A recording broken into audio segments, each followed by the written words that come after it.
Hi అండి, అందరూ ఎలా ఉన్నారు? మేమైతే చాలా బాగున్నామండి. ఇవాళ ఆఫ్టర్నూన్ లంచ్కి వచ్చేసి నేను ఆలూ ఫ్రై అయితే చేస్తున్నానండి. ఇది మనకి కర్రీస్ పాయింట్లో ఉండే ఆలూ ఫ్రై టేస్ట్ అయితే వస్తుందండి. ఒకసారి అయితే ట్రై చేసి చూడండి.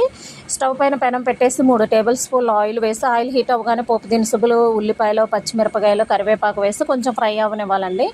అవి ఫ్రై అయిన తర్వాత జీడిపప్పు, అల్లం, వెల్లుల్లి వేసి కొంచెం పేస్ట్ పెట్టుకోవాలండి. ఆ పేస్ట్ 1 టీ స్పూన్ వేసుకొని అది కూడా కొంచెం ఫ్రై అయిన తర్వాత ముందుగా ఉడికించి పెట్టుకున్న ఆలూ ఫ్రై పీసెస్ అయితే వేసుకోవాలండి. అవి కొంచెం ఒకసారి అలా కలిపేసుకొని 2 నిమిషాలు మూత పెట్టేసి మూత తీసి ఒక 2 నిమిషాల తర్వాత మూత తీసి చూసి మన టేస్ట్కి సరిపడినంత ఉప్పు, కారం, పసుపు వేసుకొని బాగా కలుపుకోవాలండి.